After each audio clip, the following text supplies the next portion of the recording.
lunch. Shout out to Natalie for the homemade cider and all the little treats. And thank you guys for helping clean and everything. It's really helpful.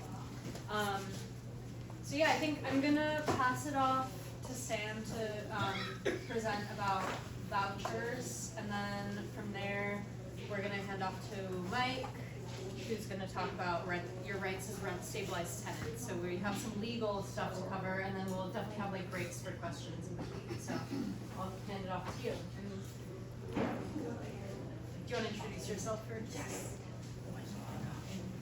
The animation didn't work. Oh, sorry. Yeah, That's alright, no worries. But I had like a whole animation working on this slide.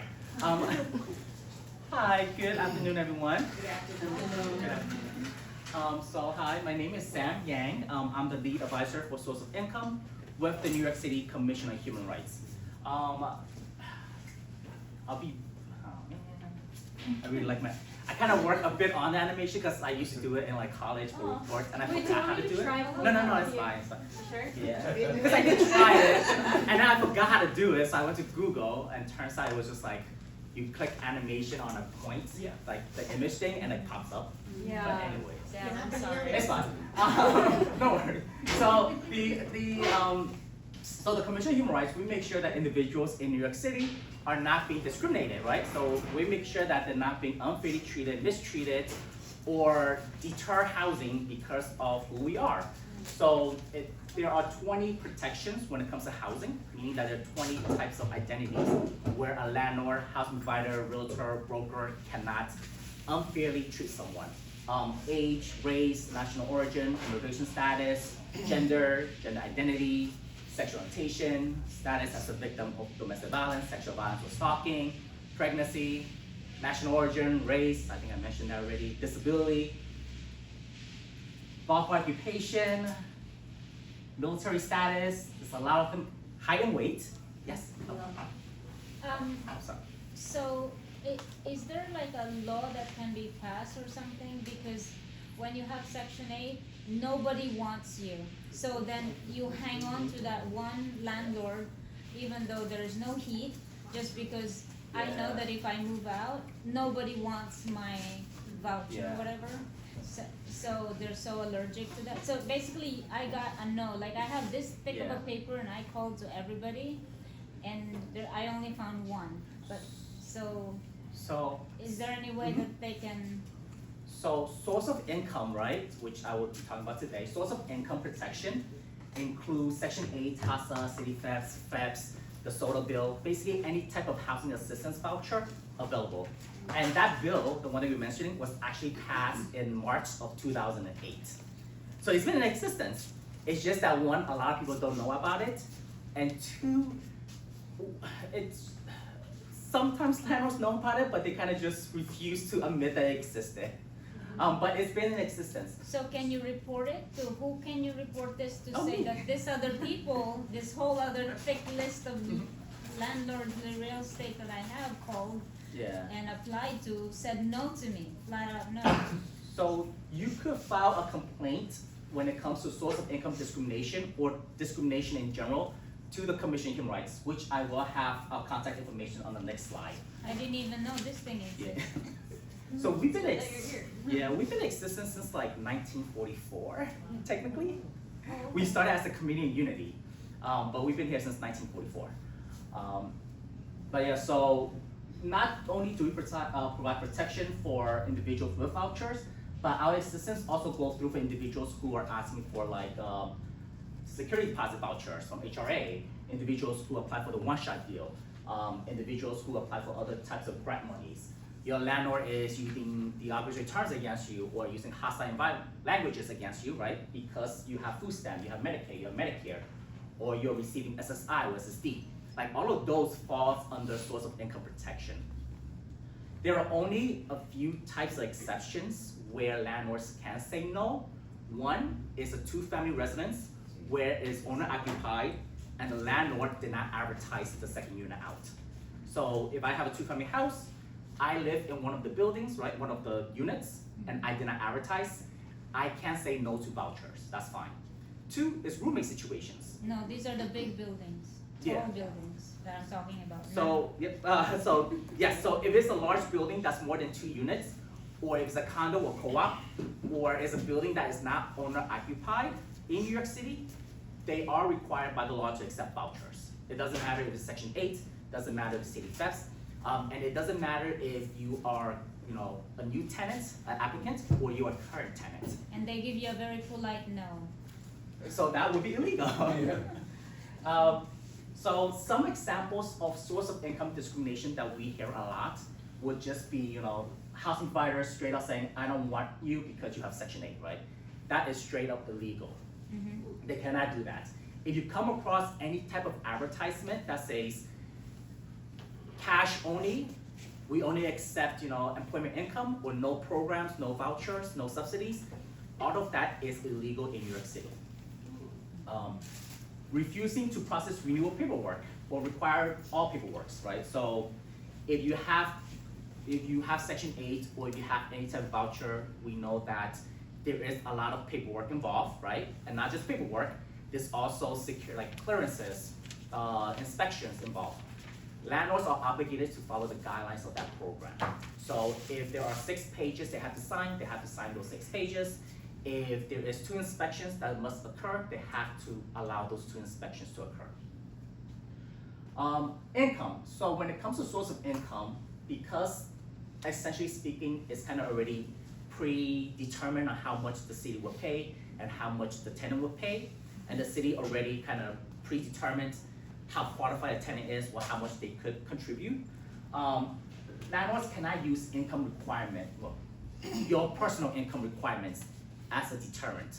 So what this means is that if I have a voucher and my voucher is for $2,500, as long as the apartment rent is $2,500 or less, plus the plus utilities, right? I am financially qualified for that apartment. Landlords cannot ask me to have additional types of income or show proof I make 40 times the rent or proof I make $100,000. That's not necessary. I guess we could do questions later. You can go ahead and ask. I was gonna ask, the 40 times the entire rent thing is so common, right? And when they let's say they just deny you on those grounds, but they don't provide the grounds which they deny you, how could you be like, this is illegal? They could be like, I didn't like you. You know what I mean? Don't they have plausible deniability? So we actually provide the same training to allow realtors and brokers as well. And what we say to them is that we do have testers available. So, and we could also basically request for information from that particular broker or that landlord. So what happens is that if, when a landlord says, I don't want you, right? Usually they just say, I don't want you, right? We would then write to the landlord and say, on what instance was the reason why you didn't want them? Why? And the landlord would have to tell us why. Then similarly, if they say, oh, we ran out the apartment already, right? Then we would tell them, well, show us a lease. That apartment has been leased already. So we do have the right to request for all this information. And if they refuse to give us that, then it's grounds for possible discrimination, meaning that we could further investigate that case. So it happens a lot, right? Sometimes when we get denied from apartments, usually we just never hear back from them ever again. So for us, that's called ghosting. So for that type of instances, we do actually send in testers, individuals with vouchers, individuals without vouchers, individuals of a certain age, individuals of a certain nationality, right, or ethnicity, or accent. And we kind of test the landlords to see how each of these individuals are being treated. Are they being treated the same, or are they being treated differently? They just don't like Section 8. That's just what I got. No, we have a lot of cases. So one of the things about the commission is that we do realize that source of income is such a big deal in the city of New York. So we actually have a source of income intervention unit. So this unit was created where individuals who are facing discrimination based on vouchers, they will call us and say, hey, I want to talk to the intervention unit. And the cases will then be transferred to our intervention specialist. We then will get down all the information about the apartments, the rent, the details, and then follow up with that broker or follow up with that landlord. We have hundreds of accessible cases with our intervention units. So we have a lot of cases. And generally speaking, the way it works is just this person came to us, they say, you know, they ask for apartments, you say it was available, they then said they had Section 8, and then you tell them that it was rented out already, right? One, can you show us proof that it was already rented out to someone? Do you have the lease that's signed, dated, so on and so forth? Two, what was the reason why this person's application was first overlooked? Was it because the other person was ahead of them, or was it because of another reason? So we could ask that questions. Third, we also ask them, well, because it's rented out already, do you have another apartment available within the same rent range for this individual? And then that realtor would then have to say yes or no, right? If they say no, and we look on the website, there is something, guess what? That could be a case, right? But if there isn't anything, then obviously we don't have anything. But there's a lot of things that we could look into. And this is all intervention. So usually this happens within 24 to 48 hours of it being reported. Refuse to cure HQS violations. I don't remember, housing quality something violations.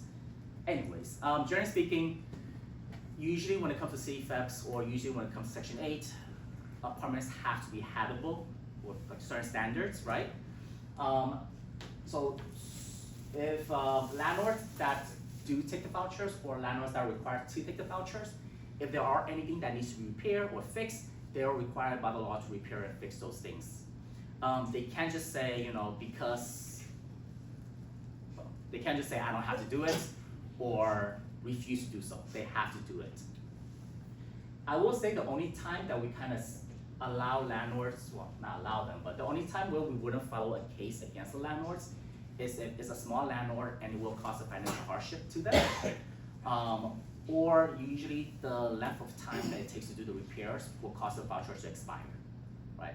So Section 8, city FEPs, a lot of vouchers, they have like a timestamp on them, and individuals can always extend those timestamps. But if a repair takes like a year or 6 months to do, there's a higher likely chance for that person to find a new apartment rather than wait for this apartment to be done, where there's a possibility of them losing that voucher because the voucher expires.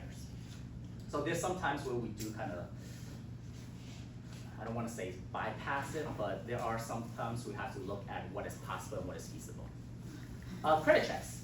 This is only unique if your voucher covers the entire rent plus utilities, meaning that the tenant does not have a portion whatsoever, then the credit score doesn't matter.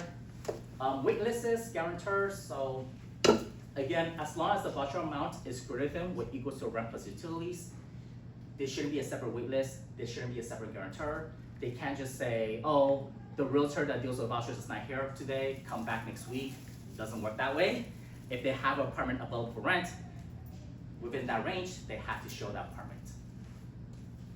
And then lastly is steering individuals away from certain buildings or telling them to apply for housing lotteries. We hear this a lot, and what I can say is that if you find an apartment that you like is within your voucher range, and you really liked it and you are qualified for it, you're qualified for that apartment. Don't let any landlords, realtors, housing providers deter you from that apartment or push you away, right? If they do so, let us know about it. Let the commission human rights know about it. That way we can then file a case against the landlord. None of them even show their apartments. Only one, which is the one that I moved in. So you have to, that's why I'm here today. So I want to make sure that people understand that, hey, there is an agency out there that does provide this service, this assistance. If it does happen to you, please do file a case with us. Now, you could call us by calling 311 and ask for the Commission on Human Rights. You could also call us by calling our info line at 212-416-0197. So they usually reach, it's gonna be the same person you reach at the end of the day, honestly. Because when you ask for human rights with 311, it's gonna go to our info line number. And the 212-416-0197 is our info line number as well. But pretty much the same. When you do reach out to us again, mention that you have a voucher, mention that you found the apartment you want, what you like, mention that the rent is within your voucher range. Let us know exactly what's going on, what's happening. The other things is that when you do reach out to us, please let us know who you spoke with and making sure that this person you're speaking with is legitimate person, as well as that, and the correct address. And the reason why I'm saying this is because don't get scammed. So if you call someone and they ask you for a down payment before you see the apartment, most likely or not, that's a scam. They're not allowed to do that. When you call them also, I actually had a friend who got scammed before too. But making sure that this individual is actually authorized to lease the apartment or show you the apartment. Because a lot of times what's gonna happen is people know that New York City, we're desperate to find affordable housing, right? They're gonna tell you about this apartment's available, you pay X, Y, and Z money, and they get you in. Most likely or not, that's not legal. The other thing is, make sure you know where that apartment is. If they say 137 Jamaica Avenue, right? It sounds great, but what's the problem with 137 Jamaica Avenue? Senior center. There's a senior center, even if it's residential, what's the problem? There's a lot of apartments, right? Which one are you talking about? Yeah. Are you talking about this 1-bedroom apartment? You're talking about this 2-bedroom apartment? You're talking about this studio apartment, right? Because the price is different. Because if they say 137, and you telling me, and then you let us know that, hey, they say no to vouchers, we call them and they say, oh, the apartment you're looking for is 6D. It's a 4-bedroom apartment. Your voucher's not perfect for that. While in the meantime, the one you're looking at was 1-bedroom, right? But you didn't know what was the apartment number. So, yeah. So some things to keep in mind, making sure the person you're talking to is real, and making sure that that there is always gonna be like apartment number to it, and you know exactly how many bedrooms and how much the rent is. But yeah, again, reach out to us if you have any questions, and I think that's pretty much my end. Thank you. Oh. Yeah, thank you, Sam. I have a question because like questions I get from tenants a lot when we're organizing and talking about tenant rights. People are sometimes like not sure if they can be part of a tenant union if they're a voucher holder. Or they're not sure if all the same protections apply to them as their neighbors who don't have vouchers. So can you clarify, like, if you, for example, have a voucher and you live in a rent stabilized building, we're gonna go over all the rent stabilized laws, like, do all of those same protections apply to you as a voucher holding tenant? Yes, so so the main purpose of the Commission on Human Rights is to make sure that it doesn't matter of who we all have the same rights and the same privileges, right? So even if you do have a voucher, yes, you could still be part of a tenant union. If you have a voucher, you could still join any group, any organization you want to, and be treated the same. In fact, it is illegal for landlords to say no or prohibit you from being part of a tenants union because you're a voucher, well, you don't have a voucher. I believe tenant organizing is a right in New York City, which landlords can't take away. And technically speaking, if there is a public common space available, tenant unions have the right to request to use that space for gatherings. Can I ask you a question? Does these same rights work if you're living in the apartment and you're not a Section 8 holder? Like if I'm living in an apartment and now I got a voucher, will these same rules apply to me again? Yes, so these same rights still apply to you, even if you're living there. We actually had an interesting case where a while back, a tenant actually was living there, then they got a voucher, and the landlord refused to renew the lease because they were like, oh, you came in here with employment income, now you have a voucher, I don't want you anymore, right? So we actually legally sued the landlord and then had him pay back damages for that action. So, and this is also true if you apply for like the one-shot deal or apply for any type of government-related financial assistances. Landlords still must accept those. So let me ask you a question. If you apply for a one-shot deal but you don't qualify, what happens to the tenants then? So the tenant will most likely be in housing court still. What they can do is, sometimes one-shot deal doesn't assist, is usually sometimes the amount of background is too high. So what the tenant can do is show that they're able to reduce the amount of background themselves. They should also go to home base as well as other forms of like nonprofit organizations that provide like grant money to help with the payments. And usually once they have like, you could show proof like, you could reduce that payment down, one-shot deal may be more willing to assist. I'm only saying that because I used to work at home base and I used to help clients with backgrounds before. So, yeah. one question. If you get, a letter in the mail, and one is saying that you have a negative balance, like say, your statement is saying you have a negative balance, but then now they sending you, what you call those? An arrears letter, Huh? an arrears letter. Yeah, but it's something else, another letter, it's another name for it. Notice of payment. It's Notice. a letter with, It's basically telling you We that just you read- owe more, a breakdown. Oh, rent breakdown. Yeah, yeah, okay, and then they say you owe XYZ, which one is the truth? The negative or the O? Cause, That kind of was like. They- I'll send okay. you, Mike. okay, they send me something saying I'm in the negative, which I don't owe any rent, So, but then they send me something saying I do. so, I mean, from my I can't really say what my advisements would be.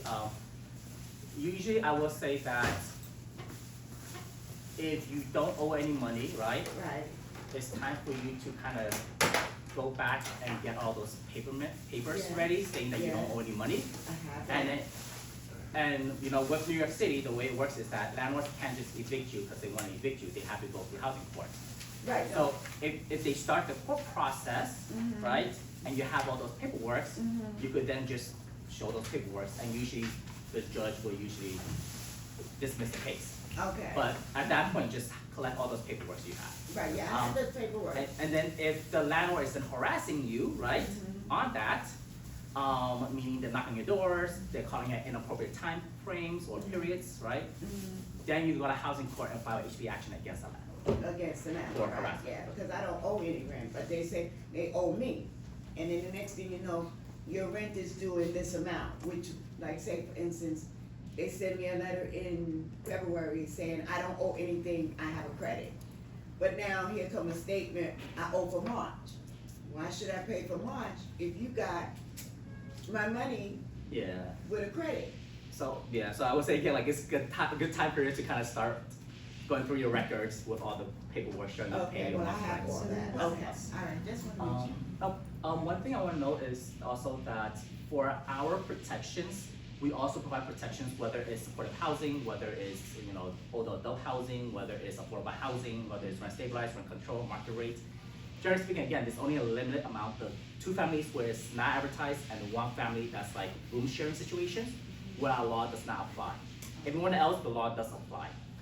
The only other thing is that we do not supersede any federal or state laws. So there are certain buildings that has like age requirements or disability requirements or definitions of disability requirements. We don't supersede those definitions or those age requirements, but only for that. Thank you, But everything else, everyone else gotta follow. thank you so Okay, much, thank you. appreciate you.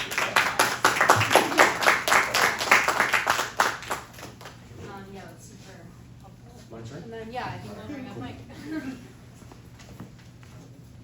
Hey folks, good afternoon. How's it going? So, thanks for having me here is this a good place to sit? Yeah. Okay, cool. Thanks for having me here today. My name is Michael Leonard, I'm a lawyer. I work for a nonprofit organization called Take Root. Take Root is a pretty small group, it's kind of like the Legal Aid Society or other nonprofit legal groups in the city. We specifically provide legal support to tenant associations, so people who are getting together, organizing in groups, fighting their landlords, trying to fight gentrification and harassment and rent overcharges, and sometimes need the help of lawyers in order to do that. We also do other things like represent workers who are organizing at their workplaces and people who are setting up worker co-ops in the community and various forms of civil legal services for consumers and immigrants' rights and things like that. But I'm here specifically today to talk about housing rights, specifically about rent stabilization and present some information that is, you know, it applies to us as individuals, right, who might live in rent stabilized apartments, right, and there are about 1 million rent stabilized apartments in the city, so that's a lot, that's a big part of the city's housing. It also can be used, and I would like to talk about this at the end, right, is how we use this information, to protect ourselves, but also to protect our community, right, and to build power with our neighbors, with our tenant associations, and kind of fight back, against the forces that we see that are changing our city in ways that are unjust and ways that are unacceptable. So that's a little bit about me and where I come from. Let's see. What's your name?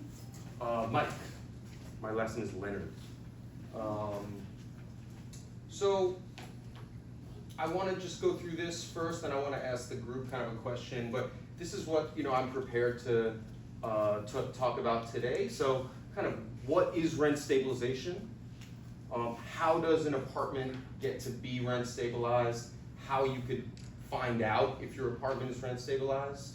When can a landlord increase the rent? How much are those rent increases? How do apartments come out of rent stabilization sometimes? Because that happens too. And what are some of the unique types of claims or legal actions that rent stabilized tenants can take? Then talk a little bit about succession rights and then harassment at the end. But before I get into this, I kind of wanted to ask folks, like, how much do you know about rent stabilization? Or do people feel like, maybe you can raise your hand if you feel like you know a pretty good amount about rent stabilization and kind of what this is. Okay, so some people here, and then other folks who are like, this is new to me, or I'd like to learn more. Maybe you can raise your hand just to get a sense of like where people are at in the room. But I think what I would like to do is just kind of run through this and then have time at the end to talk, if that's okay. Okay, so talk a bit about where I come from. And we'll have these slides for folks afterwards too, so you can feel free to take pictures. I'll try to smile. I can email them out to everyone who's RSVP'd and who signed in. I have your emails. Yeah, so you can also get them on email as well. So a bit about rent stabilization. Rent stabilization is a type of rent regulation that's unique to New York. Just a bit about the history, and I'm sure there's many folks in this room know about this history much more than I do, but rent stabilization came out of a struggle, right? It came out of rent strikes in Harlem in the mid-60s, right? And the rent laws that were passed in 1969 and 1974 were a response to this, right? People getting together in their communities, organizing, empowering themselves, and then taking action, right? So when we talk about rent stabilization as a law, it's more than a law, right? It's the tip of the spear, right? It's the thing that came out of the struggle. So I just want to kind of say that. Since 1969, when it was passed, we've had to defend it, right? And we've seen rent stabilization get weaker over the course of the years, right? We've seen it get stronger, particularly recently. In 2019, there were changes to the laws that made them a lot stronger for tenants. Also in 2000, am I getting the years right? 2015 and 16, there were rent freezes for the first time in like 40 years. We hope that we're going to get another rent freeze this year, right? Because people are organizing for it. So it's a shifting system, right? And if we don't defend it, then we lose it, right? So the struggle continues. And then, what makes it different from regular apartments, right? So there's 1 million apartments that are in the city that are rent stabilized. Many of the others are not. They're what we call market rate or unregulated, right? Where there's no rules. It's like the Wild West, right? But in rent stabilized apartments, tenants are required to get a renewal lease, right? So every time that lease expires, the landlord is legally required to renew the lease. And if they don't, then rent stabilized tenants have options, right? They have legal options they can take. And the other thing is that there's limited rent increases, right? And those increases, they change every year. There's a voting process. We could talk a little bit about that, but it's not the landlord that gets to decide how much to raise the rent. It's the city that gets to decide how much to raise the rent. Which is like every year? It is every year, yeah, and it happens, and I'll talk a little bit more about it, but it happens every year at the end of June. There's a 9-member board, 9 people that are appointed by the mayor, and they vote on what the rent increases can and should be. Yeah. So, how do you determine if your apartment is subject to the law, the rent stabilization law? So the easy way is to say, was my building built before 1974? And does it have 6 units or more in the building? And if it does, if those 2 things are true, then the apartment is automatically rent stabilized, right? Unfortunately though, it's not quite that simple, right? Because there are ways that apartments got taken out of rent stabilization for like 40 years. So many apartments are not rent stabilized. And when we talk about rent stabilization, I think it's important we talk about rent stabilized apartments rather than rent stabilized buildings, right? Because as I was speaking with some of the folks here today, right, before we started, many buildings have like a patchwork of apartments where some apartments are rent stabilized and others may not be, right? So it's in most cases, and there's always exceptions to this, right? But I would say in most cases, we should think about rent stabilized apartments rather than rent stabilized buildings.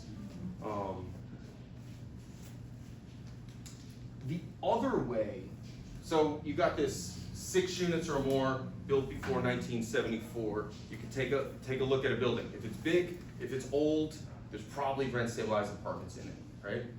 The other way with newer construction, right, is that apartments became rent stabilized if the owner accepted a tax break. And here are the 2 tax breaks, right, that owners of buildings accept. J51, which is for helps subsidize owners to renovate buildings. And then this thing called 421A, which subsidized developers to build buildings, right? So if an owner put their hand in the public money, right, and took some corporate welfare, right, because that's what it is, then they were required to stabilize their units in the building, right? So that's the other way. So either big old buildings or new buildings where the owner took tax breaks.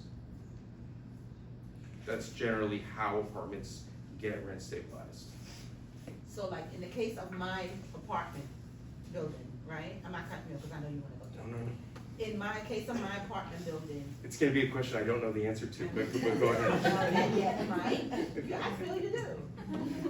In my case of my apartment building, since it's owned by a non-for-profit organization, I'm quite sure that they took money from the city to build the apartment, so the majority of the apartments we should not have that patchwork where some are rent stabilized and some aren't. Yes. See, I know But you it's knew that, hard, so. but it's hard to say, because there's also exceptions to that too. Okay, There's also exceptions to that too, where okay. even in 421A buildings, there are, some of the units are the stabilized units and some are not. So it gets complicated, right? It shouldn't be this complicated, right? I should not have a full-time job in housing law, but because the situation is so complicated, they need people to like go to law school and like do this stuff. But it shouldn't be this complicated. But unfortunately, it is, and it's difficult to untangle the question that you're asking. Because they have, in the building right now, they're making us do, research. Saying to us that if the amount of research that we have is how they will get money to do repairs. So why do they want us to do research if they're not getting money to do the repairs? Yeah. And now they're telling tenants, if they don't do the research, they're gonna, take them to landlord-tenant court for failure to do the research. They're violating the lease. So When is the rent freeze gonna happen? Do you know any news about that? we're gonna talk about it. Okay. Is that legal or is that something I should Here's the call? thing, this is not actually an answer to your question, but the first thing that you can do to investigate, is my apartment subject to rent stabilization, is to look at the lease. And I'll show you how the lease looks. This is how a standard renewal lease looks. It looks something like this. So if you have a lease like this, your apartment's definitely rent stabilized, right? If you don't have a lease like this, it could be rent stabilized, but we need to do more research. I'm gonna Does that go make home and look at sense? mine. Oh, you're lucky. So we wanna, that's the first line of defense, is to look at the lease and see what it looks like. And this is the standard, renewal lease. Who maybe has a lease like this or knows somebody with a lease like this, has seen this before? Yes. By like this, you mean like the layout in that little picture? Yeah, Okay. literally, Like literally looks like that. yeah, this is the standard lease that. Is this 1 page or 2 page in reality? It's 1 page, but we couldn't fit it all on the TV isn't the right shape, so we had to, yeah. Alright. It's a long first page, and it's usually called a much shorter. But the first one, when you look. So, when rent stabilization started, there were a lot, I don't actually know the number, but when it started in 1974, there were millions of apartments that were under this system, right? But there were ways that landlords could take the apartments out of rent stabilization. And why do landlords want to take apartments out of rent stabilization? Greed, right? Greed, money, right? Because when an apartment goes from being stabilized to being unregulated, now we're in the Wild West, right? And landlords can charge high increases, right? So there's an incentive for landlords to remove apartments from rent stabilization because they can make more money, right? And there were certain ways that they could do this over the past 40 years. Historically, if the rent went above $2,700 and then the apartment became vacant, that apartment was no longer under rent stabilization, right? So this incentivized for decades property owners to make conditions difficult for people, squeeze them, take them to court, harass them, right? Because if a tenant left, they could raise the rent and raise the rent and raise the rent, and once they got to that $2,700, now the apartment is unregulated. I can charge whatever I want for it, right? And I can also if I don't like the person, I can also kick them out when their lease expires, right?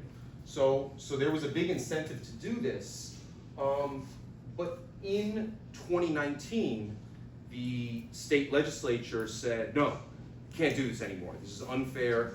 This is causing the number of rent stabilized apartments to come way down. We lost hundreds of thousands of apartments in the last 40 years that were under rent stabilization. So finally, in 2019, that's okay.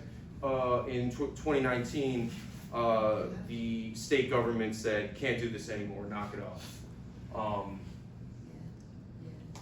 There was also a way that if a household made over $200,000 for 2 years in income, the apartment could be deregulated as well. That doesn't exist anymore, right? There's no longer an income limit for rent stabilized apartments. Anybody have questions about that? But they should be, because the people that really can't afford to, I personally feel that the housing needs to go to tiers. Like tier 1, tier 2, tier 3. If you make a certain amount of money, you live in tier 1. If you live in a certain amount of money, you go to tier 2. If you live in a make a sign money, you can go to tier 3. Because that will help with eviction. Because if you're making a certain amount of money, you live here. You'll be able to save money, you'll be able to do things, you'll be able to spend time with your children.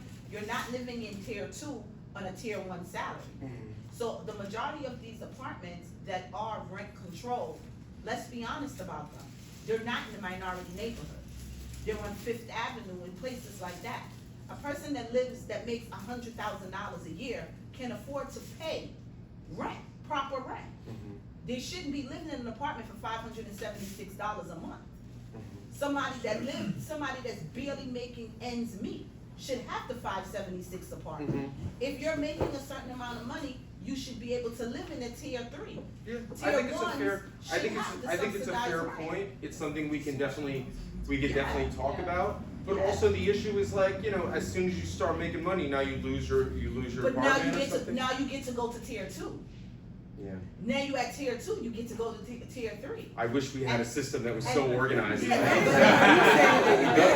now if you're at tier 3, and God forbid that you lose your job, and you can't afford tier 3, you have to come back to tier 1.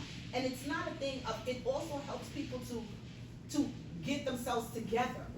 Because if you're in, I'm not against anybody, but you're in college and you're paying student loans and you have children and you have things that you want to attain for yourself, there's no reason that you should be asked to, you're paying a rent for $4,500 a month.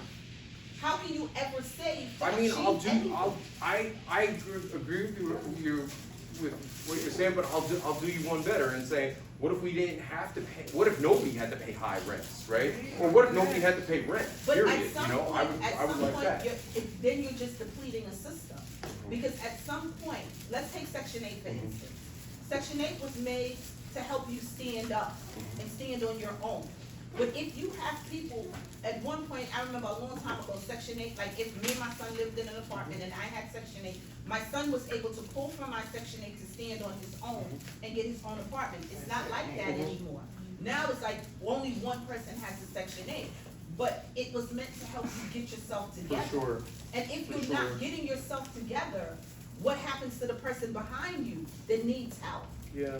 You have to look at it like that too. No, I understand what you're saying, and I think that like NYCHA, like that is kind of the system in NYCHA, right? And I think that NYCHA is one of like the strongest, ought to be one of the strongest institutions that we have in the city, right? But it's not. Now NYCHA is going private. But that's the idea, right? Is that you pay according to how much you earn. Pay. Oh, is that why NYCHA have so many apartments that are vacant? Yeah, because NYCHA is no longer NYCHA anymore. They're privately owned. Some of them. And you can buy. A lot of people don't know. Let's get to the discussion. But I do appreciate this. So this was two ways that the rent stabilization system was hemorrhaging apartments for 40 years until the legislature stopped it in 2019. The vacancy, the high rent and vacancy, and the high income deregulation. They stopped it. And then now there are a couple remaining ways that an apartment can come out of the system, right?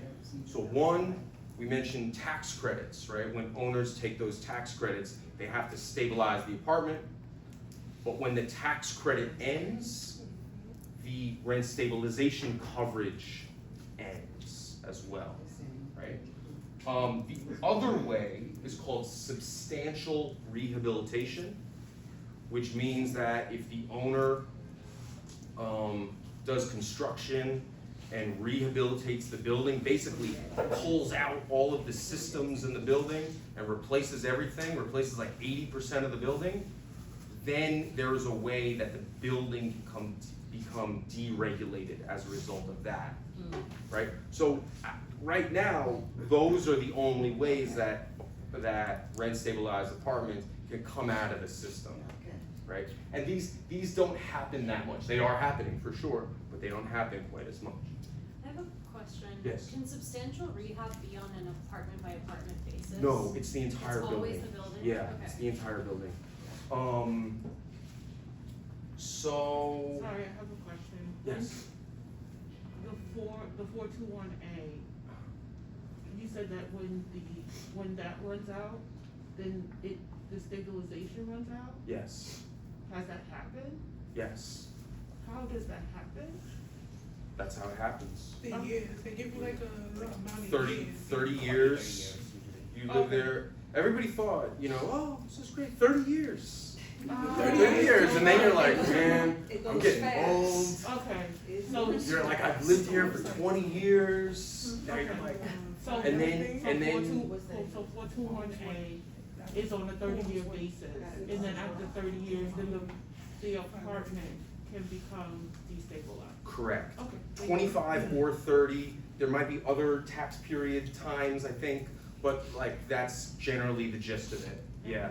And there are exceptions to that too, like the landlord has to notify you. If the landlord doesn't properly notify you about the apartment, about the rent stabilization expiring, then you can have an argument that it should continue, right? But that's the general rule. So the big question, right? How, we said this before. How do you know if your apartment is rent stabilized? We talked about looking at the lease, right? The other thing is to look it up. Who owns what? This website right here. This is a little picture of the website. Is a very useful website. Who knows who has used Who Owns What before? Okay, great. Well, this is your new friend for if you want to research your building. Who Owns What also links to all the other websites we were talking about. Yeah. So straight from the website, you can go to the HPD profile, you can go to Acris to see all the documents. So it's a good landing spot to start on when you're Yeah. researching. Yeah.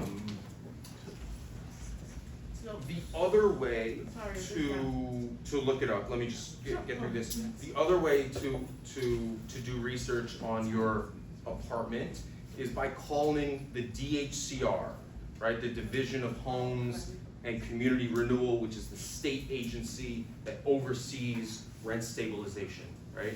They have records for every apartment that had to be registered, and they have a history of what the rents were registered as. So you can go back and you can look, was my apartment ever rent stabilized? Who lived here before me? How much were they paying, right? And you can also kind of turn over a stone and see, should my apartment be rent stabilized? What was the last person paying? What's going on? Sometimes it leads to more questions than answers, but this is a very important way to know your rights as far as your apartment status. Let's talk about rent increases. So there are currently three ways that landlords can increase rents. The first way is every time the lease gets renewed, they can add a percentage increase. to the rent. And as I mentioned, as we said, the percentage increase depends on what the city board, the rent guidelines board votes, right? And they're gonna vote every June, at the end of every June. There's always big protests outside the vote. Who's been to some of the rent guidelines board actions? Yeah, so we should all go there this year, make sure that they vote in a 0% increase. So that's the first way that the landlords can increase the rent, is when the lease renews every 1 year or 2 years. The second way is something called a major capital improvement. And the third way is something called an individual apartment improvement. We're gonna talk about what those are. There were two other ways. Remember I said 2019 was a big year when the laws got much better. They took away these other increases. The landlords could increase 20% every time the apartment turned over, right? Remember that incentive to kick people out. Every tenant who got kicked out, the landlord, 20%, 20%, 20%, right? So that was a huge incentive, right, for harassment and displacement. And then there was a lesser known thing called a longevity bonus, which was if somebody lived there for a long time, when the apartment turned over, they could add an extra increase onto the apartment. I actually didn't know about that. I actually laughed about this when I first became a lawyer, and I was in court and somebody said, "Oh, my client gets a longevity bonus." And I said, "What are you talking about?" I said, "That's absurd." And then I realized it is actually a part of the law. That's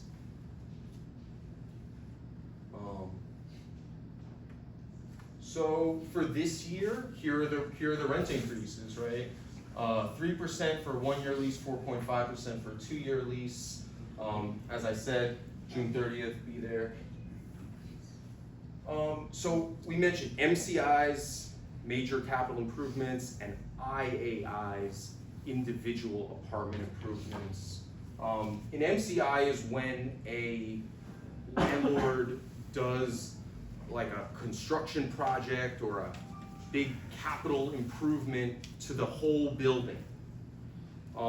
It has to be an improvement. It can't just be a cosmetic thing. It can't be like slapping a fresh coat of paint on. It has to be like the replacement of a boiler, replacement of a roof, the replacement of all the windows in the entire building.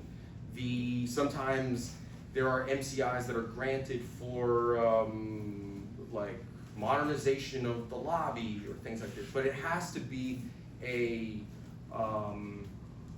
an improvement for everyone in the building. And I had one called repointing. oh yeah, so repointing.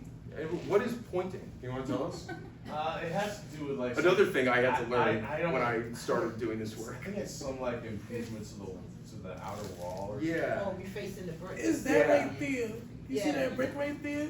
Yeah, See when the they point the brick. cement that's Yeah. in between? After a couple of years, but after a lot of years go by, those cements come They missing, fill so the the water, bricks with cement, right, and Yeah. the water start coming through the apartment Yeah. through the cement. and that makes you get mold and stuff in your apartment. Right. If the bricks aren't, the cement is not, I know. That's right. It's actually very important because, Yeah. like, you know, buildings can fall apart if they're Yeah. not repointed. I kind of think about it if you ever gone to the dentist and had to get a filling or something like that. It's like when a building has to go to the dentist and get a filling. But it can be extremely expensive, and the law allows the owner to pass along the cost to the tenants. So they can pass, if the building is a smaller building, they can pass 1/144th of the cost of the total cost of the project, right? And if the building is a bigger, 30 more than 35 units, 1/150th. But it means that the tenants pay for the cost of the improvement, and they pay for it over 30 years, right? So everybody's rent is gonna go up in the building for 30 years, so it's a big deal. And tenants pay for the price of these improvements over and over and over again, right? So landlords can really recoup their costs on these major capital improvements.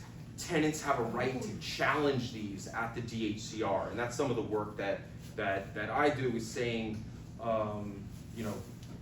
opposing them and going to the government and saying, this doesn't make sense, you shouldn't give the landlord this improvement, they didn't spend that much money, or they didn't do the work very well, or things like that, or they waited too long. How long is too long for them? 2 years.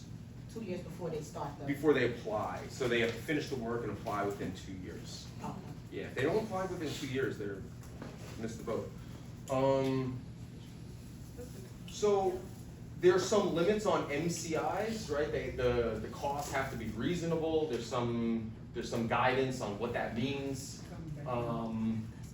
And as I said, they have to apply to the DHCR if the work wasn't really done or was done poorly. Or I did not mention this, but I'm glad this is up here because I almost forgot. If there are B and C violations in the building, the DHCR will deny these major capital improvements, right? So What is that B and C violation? Class B and C violations are the most serious housing code violations. There's A, B, and C. So when HPD comes out, they'll say, oh, there's a cracked tile. They'll say that's an A violation because it's like not that big of a deal. But then they'll be like, oh, there's mold on the ceiling. That's a B violation. Or if there's like a water leak, that could be the worst kind. Or if there's lead paint, that's a hazard. That's an immediately hazardous violation. So when I say B and C violations, we mean the most serious kinds of violations. So as a person working in tenants' rights, I tell folks, call 311 like 4 or 5 times a day, right? Call 311, call 311. That is the most important thing to do. The most important thing you can do is report violations to the city, and that can help for harassment cases.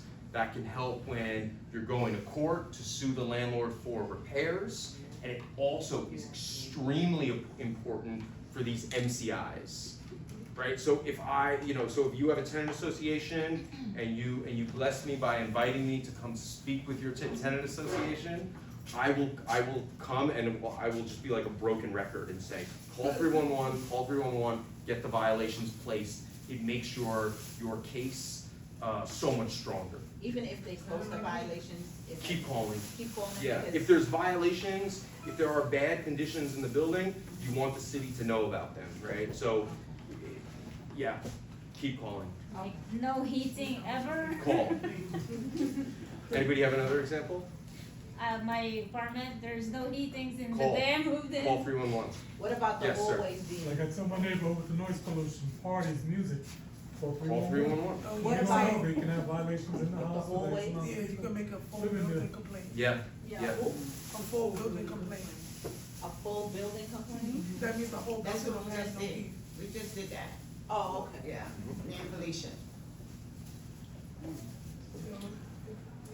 So individual apartment improvements are kind of like MCIs, but they refer to the individual apartment.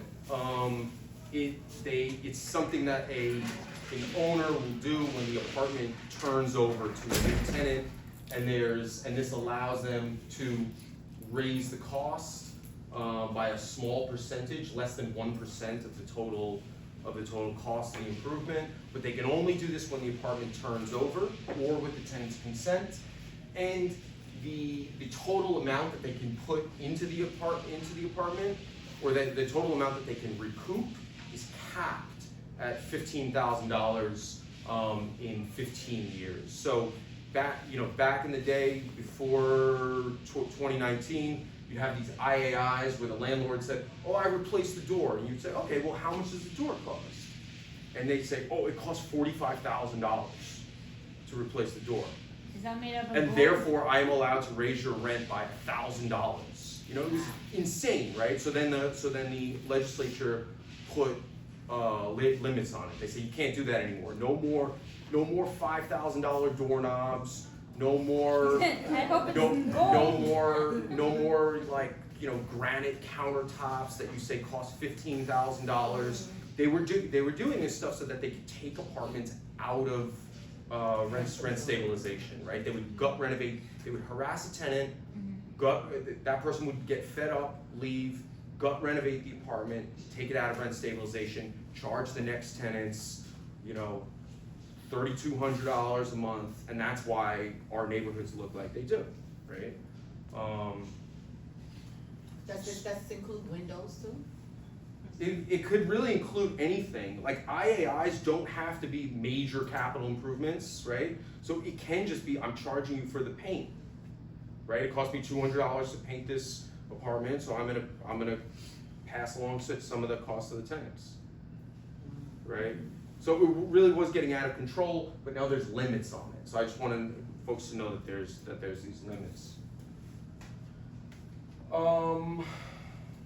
There are other ways that landlords can take a rent stabilized apartment.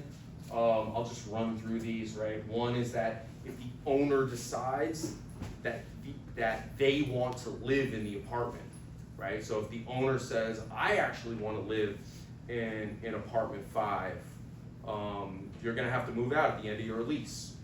The law allows that, right? That's a private house though, right? That is in a building of 6 units or more. 6 units now or more? Yeah. Oh, I thought it was only. Well, they could always do it in smaller places, in smaller housing, right? But now, what you have here is this owner's use thing, which allows, even in a big building, even when tenants have the right to renew their lease, an owner can say, you know what, I decided I want to live in Bushwick now. Or I want my son to live in whatever neighborhood. So we're gonna take your apartment from you. You gotta leave. Good to know. Do they do that if it's a homeless set aside? I don't think so. I think probably not, but there are always exceptions to these, right? There are always exceptions. What to these rules. apartment did he say, a homeless one? A homeless It's set like a aside. set aside. So My like, apartment is a set aside. So Okay. that's one thing. yeah. I think there could be additional rights there, additional protections. Yeah. No, that's a good question. The other is that if the tenant is not using the apartment as their primary residence, right? So I, moved to Pennsylvania and I keep an apartment here in the city. If the owner finds out that I actually live someplace else, they can evict me. Demolition, they can demolish buildings, right? There's a whole process of approval for that. No, thank you so much for coming out. I appreciate you and your questions too. Thank you. Be in touch, yeah. And then lease violations. So if a tenant doesn't sign a renewal lease within 60 days or creates a nuisance or doesn't pay the rent, there are reasons why owners can evict people.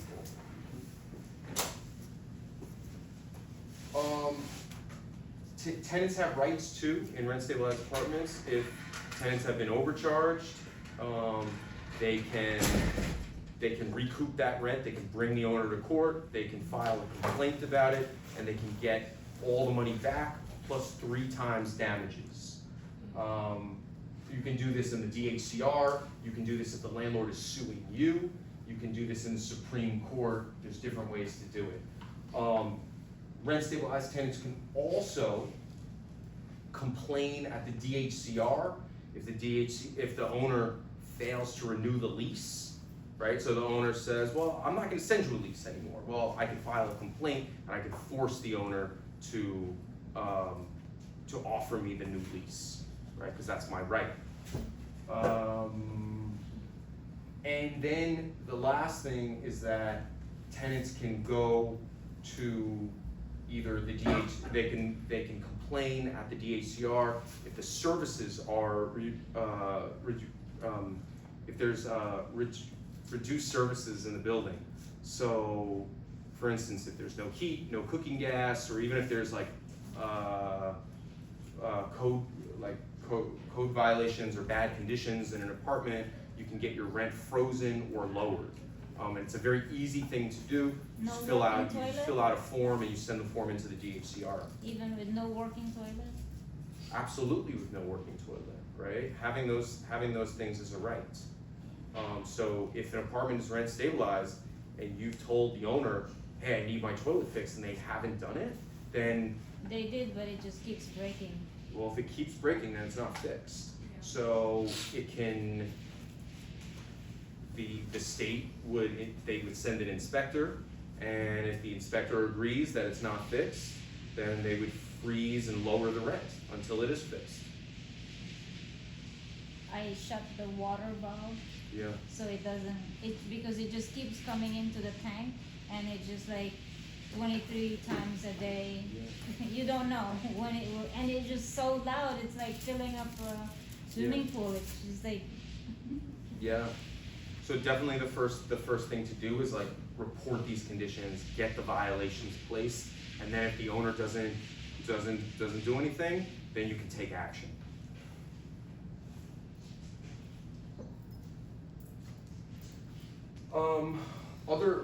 We're getting to the end. Succession rights is the right to stay in your apartment. So if I'm living in an apartment with my son and I die, my son can take over the apartment, right?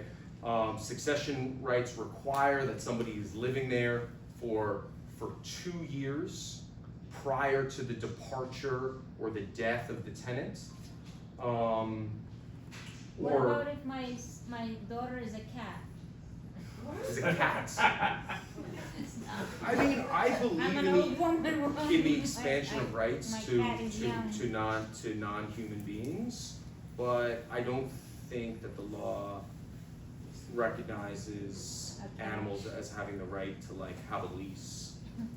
Yeah, So I have a question, does but the, I'm open to talking about it. I have a question. Yeah. Does the family member have to be on the lease in order for this? No, and that's the thing, like, this is specifically for family members who are not on the lease, right? So a lot of people will be like, they'll be like, my husband's not on the lease, what should I do? So if you're rent stabilized and your legal spouse is not on the lease, then you can put them on the lease at any time. That's a special right that spouses have. But kids, grandparents, they don't have that right. Only the spouse.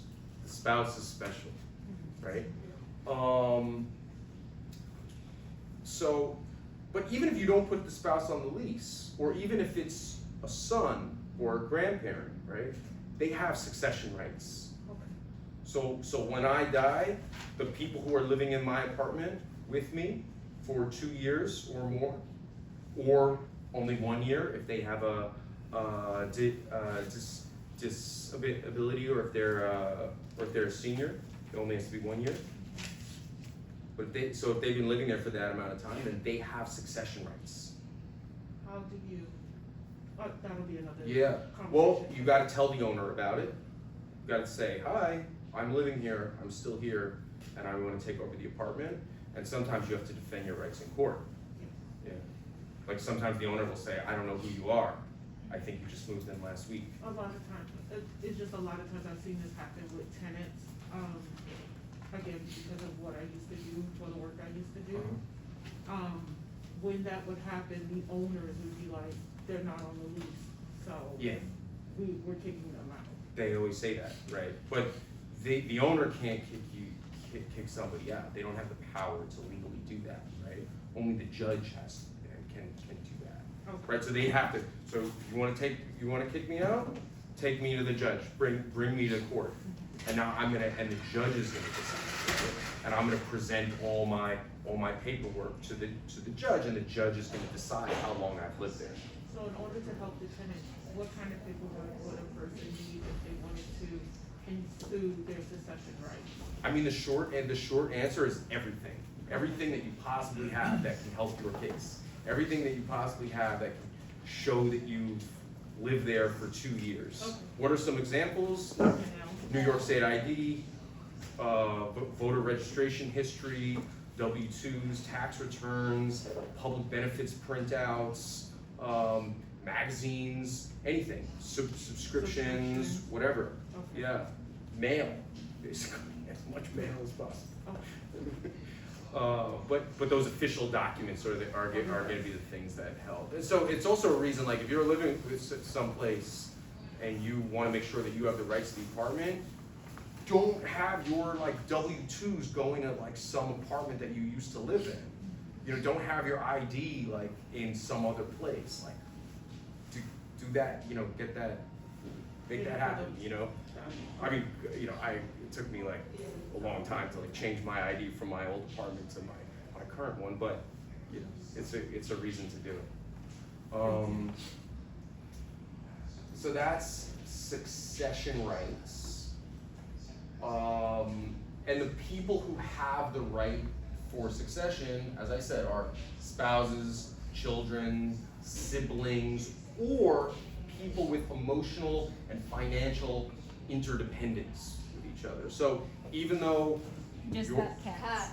Just the financial keyword is interdependence. a person. Is a person. My cat is a person. After Pat. So it can be people who are not blood related, but have that, you know, it's like, this person is like a son to me, right? So I just wanna you say, don't have to be married either. I just wanna say Life it doesn't partners. necessarily apply if you're in NYCHA, because I know someone who lost her apartment.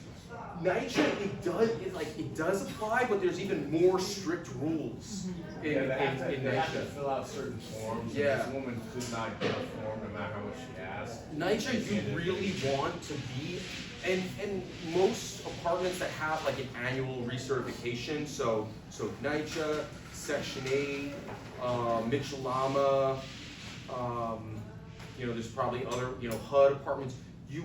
If you're living in an apartment, you want to be on the annual recertification forms.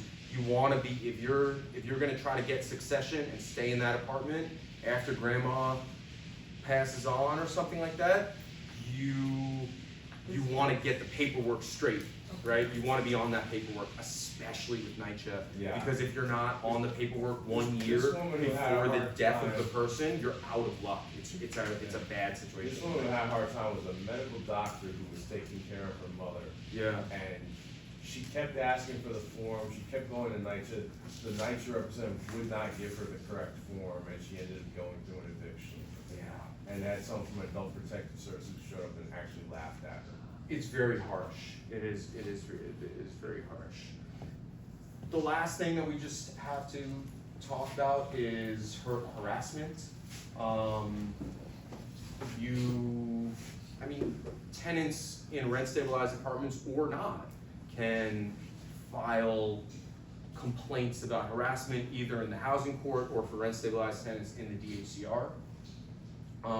Harassment can include the discontinuance of required services like heat and hot water and cooking gas. It can also include the refusal to make repairs. It can also include filing repeated frivolous lawsuits against somebody, making false statements to the DHCR, basically anything where the landlord is trying to get somebody, putting pressure on somebody to give up their rights and to move out of an apartment can be a form of harassment. As I said, you could do it in housing court, you could complain about it at the DHCR as a rent stabilized tenant. And if harassment is found, there's penalties ranging from $2,000 to $3,000 to $10,000 to $11,000 for each harassment offense. There's also criminal penalties, but those are rare. And DHCR can freeze the rent if there's a finding of harassment as well. When is the freeze of Mamdani gonna happen? What's the news about that?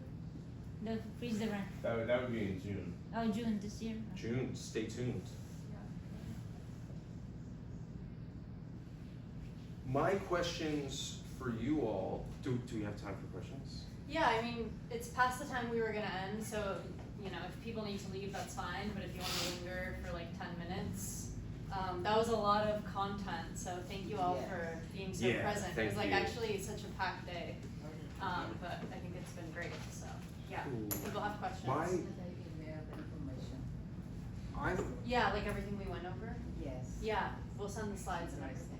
Did you write your assignment? Yes. Yeah. I'm happy to talk about anything that anybody wants to talk about, but I'm especially interested in how do you think you could use this information in your own building, right? In your own tenant association, in your own organizing. So especially when it comes to the improvements, the building that I'm in has not been open that long. It's only been like 5 years, and they're already talking about, boiler needs to be replaced, facing has to be redone. There's been talk of replacing our gas stoves with electric stoves, so that we would have to pay for our stove because it would be electric, and because we pay for electric. So they wanna remodel and give us electric stoves, because they see that most of the people in the building are using the gas to heat their homes instead of the units, because the units cost the money. So they wanna replace it with they're calling it an improvement, they use that word NCI, they use that acronym, and I didn't know what it means. But now that I know what it means, Yeah. and that it will become something that we would pay back on over 30 years, it's something I can take back to my tenants and talk to them about. Yeah, the DHCR has to give, so in order to get an MCI, the landlord has to go to the DHCR, apply for it, and then they have to notify everybody in the building that this application was Right, made, which they right? did. And then you have a 60-day window to write to, once you get that letter, right, you have a 60-day window to write back and say, I oppose this. Okay. And you can ask to see the application, things like that, but it's important to, you know, to act when you get that letter, don't sit on it. Well, Yeah. Other questions, thank you. Well, I have a specific issue to ask about, so I don't know if there's gonna be time to do that. You can ask about it after, Okay. if it's like an individualized Yeah. thing. Okay. Yeah. Other general questions that folks have? You mentioned it there already about the family is gonna be, my daughter facing the lease. I went to an office where you went to, and they said that it's not necessary. Yeah, it's not necessary that, because they know that she lives there. Maybe including the lease. Yeah. I know about somebody, a tenant who died, the baby, and her daughter got a time, but they renewed the lease on Yeah. they finally did, but they say it's not necessary that it will be included in the next one. Somebody told me because about insurance, a family, get increased when they include more people on the list. I don't know about that. But like you said, they are like on the information that you have already, it's not necessary that the children, even though they are all age. It's better if they are included on the lease, right? If they are included on the lease, they just have the right to stay. If they're not included on the lease, they still have these rights. They still have succession rights, but they might have to go to court, or they might have to, you know, like convince the landlord to give them the rights. What about if the baby is converted into condominium? Thanks everyone for coming, we'll send. And it's gonna be we'll different. send all the information. Yeah. Thank you so much. Thanks. Thank you, everyone. Appreciate it. Thank you, yeah, that was great. That was like longer than I thought it was gonna be. Yeah, I think I packed a lot into this day too. Yeah. We were here from like, but I felt like we had more information. There was like a level of being together. Yeah.